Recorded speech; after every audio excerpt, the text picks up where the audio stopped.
دا زنانه چې کله دا ویښته ګومنس کی او په دې کمسۍ کې دا ویښته پاتې شي که نه، نو دا دقه ویښته اکثر زموږ زنانه راغونډي او کښېږدي.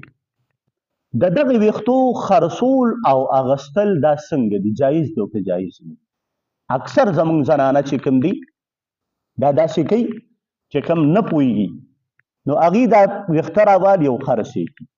نو ګوره جي د شریعت په نظر کې دا انسان چې کوم دی دا اشرف المخلوقات دی. څنګه چې دا انسان بذات خود محترم دی، دقسې د ده د وجود هر یو اندام چې کوم دی دا محترم دی، او دا ویښته چې کوم دی دا د انسان د وجود یو حصه ده، لہذا دام قابل احترام دی. نو د دې ویښتو خرڅول او اغوستل چې کوم دی از روی شریعت دا جایز نه دي.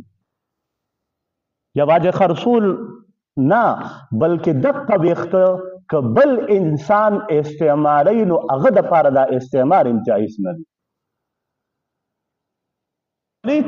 ځکه چې خرڅول د دغې ویښتو یا د بل کس دپاره د دې استعمال دا دواړه د احترام منافي دي، لہذا د زنانو ویښته خرڅول یا اغوستل چې کوم دي دا جایزه نه دي. نو دې مسلې باندې له غوره زنانو له پکار دی چې دوی دا خپل ویښته راخلي، دوی څه کوي؟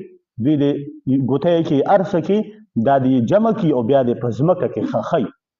دا د دې لپاره ښه حل دی. داسې نه کوي چې داسې وغورځوي. اکثر دا کسان ګرځي په دې ډیرانونو باندې او دوی ته چې میلو شي نو دوی یې اوچت کړي او بیا یوسي بیا یې خرڅوي. نو دوی دپاره دا خرڅول چې کوم دی نه دا جایز دی او نه د دې خلکو دپاره اغوستل دا جایز دی.